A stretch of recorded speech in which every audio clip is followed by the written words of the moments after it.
Our next guest is a pediatrician from St. Barnabas Hospital, and she is here to share with us how to properly put your baby to sleep. We welcome Dr. Lisette Robledo. Did I say that correctly? You did. All right. Hi, how are you? Lisette. So, great conversation. I have a 15-month-old, and I feel like this is always a topic that has so many opinions. Everyone has their own method. Absolutely. And the bottom line is, whatever you do for your family, that's what's going to work for your child.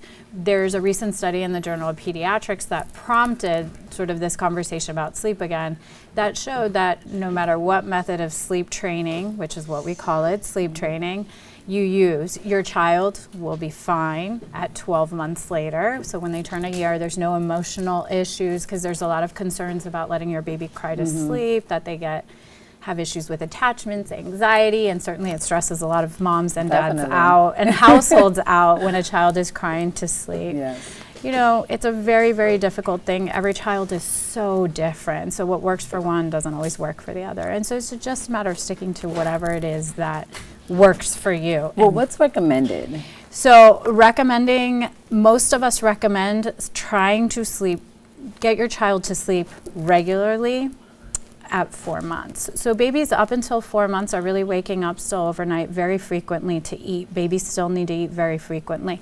By about 4 months, babies are starting to sleep for longer periods of time. So then is a good time to start to really consistently set up a routine. Babies still wake up to feed at 4 months, but it seems to be a natural time to transition to you go to bed, wake up maybe only one time to feed, and then go right back to sleep. So, you know, the strongest recommendation is start early in terms of setting up a routine for the household, and then just sticking to it. There's many different methods. I was going to say, so there's not just a one right method, There right? isn't one right method, and the one right method that worked for your first child is certainly not going to work for your second child. You know, the right method for a mom who's at home, who's breastfeeding, may be very different than a mom who's formula feeding and going to work the next day. So it really is something to talk to your pediatrician about, and to really just get a sense of what's going to work for your family, your household, and everyone involved, because really putting a baby to sleep is not usually just one person. Yeah. You know, a lot of us in New York City live in very small spaces. There's a lot of neighbors, and a lot of crying sometimes also upsets the neighbors. So that's definitely also something a lot of people take into consideration. It really is very hard to hear your baby cry. So it just depends on what's going to work for you, and there are a lot of methods out there. The key trick is starting a little bit early. A lot of people wait till 8, 9 months, and sometimes your kid has figured out that they cry, mommy's there. I got the good life. I don't really have to go to sleep because mom is here the minute I cry.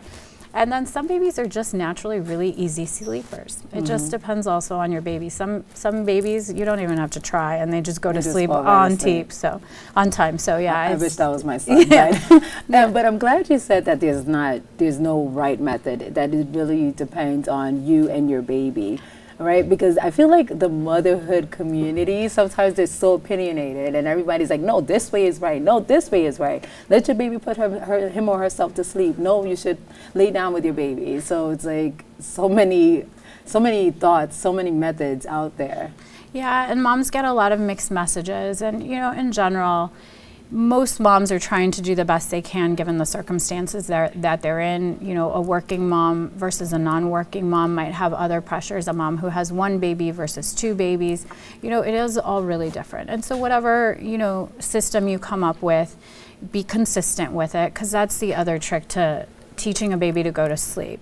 Because if, you know, after 2 days of a baby crying and it's usually not as long as one thinks. Everyone thinks it's going to last for hours. Usually by the 2nd, 3rd, 4th days, things calm down a little bit, but that's not true for every baby. Right. So, you know, you just got to stick to it, because babies are very smart. Kids are very smart. They figure out very quickly what's going to happen. And, you know, you really do set up, if you save your baby every single time they cry, if you go in there, it's, you know, and babies don't always wake up.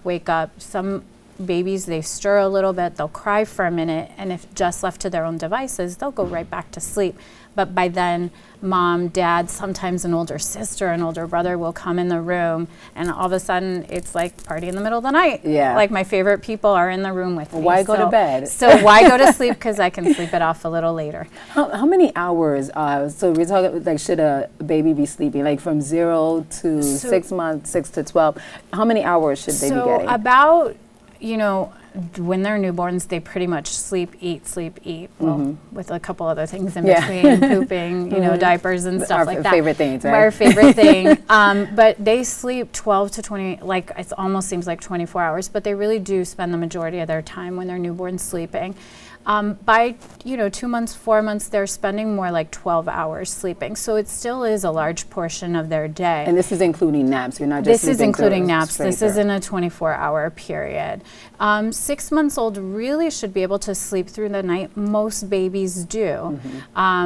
Most 6-month-olds, you know, they'll go to bed at their bedtime. They wake up once, 4 or 5 o'clock in the morning. They get a feed and they're right back out till 6 mark. When they first sleep that through the night the first time, it's like heaven. Oh my gosh.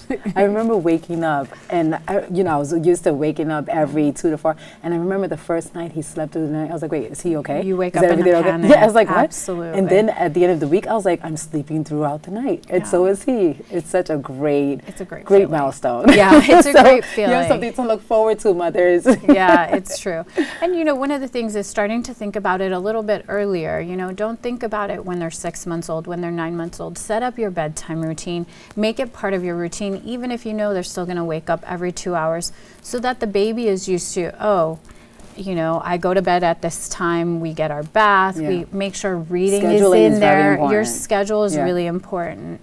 And just being consistent about it and making sure that you're reading a bedtime story. I often tell parents, if they have a not too obnoxious stuffed animal or a little toy that plays a calm song that doesn't you know, annoy anyone, you kind of put them to bed every night with that same toy, that same little song in the background, and they kind of get used to it. And so they know when that music comes on, it's their sleep time, and eventually you kind of train them to be there. That's kind of their trigger to sleep. But consistency, as with all parenting, really is the key, and just being comfortable with what you're doing. Is there any such thing as a baby sleeping too much? Not generally speaking, no. Even when once they become a year, or is it? No, not generally. Okay. I mean, babies will tell you if they're tired, they will go to sleep. They'll take a little bit of a longer nap.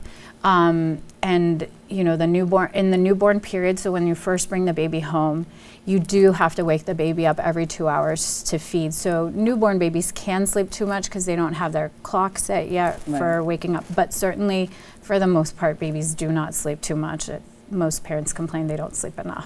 And they have a lot of energy from the minute they wake up in the morning to the minute they go to bed. There's no stopping them. So it's not the general complaint is that babies sleep too much. It's excellent. Well, thank you so much for this information. No if a mother has any more questions, where can they reach you? Our clinic is at St. Barnabas, so we're located at St. Barnabas here in the Bronx, and our general number is 718-960-9000. Or they can go to our website, which I don't know off the top of my head. I think we have it on the screen. And you know, I shouldn't just say mothers, fathers as well. Yeah, it's a family issue. It's a family issue. It's moms, dads, it's grandparents sometimes. It's everyone. It's a big deal. Sleep is important to everyone, including babies and grown-ups especially. Definitely. Yeah. So let's count on our getting some sleep. I know. Thank you so much, Lisette. You're great. Welcome. Thank you very much. We're going to take a quick break, but we'll be right back.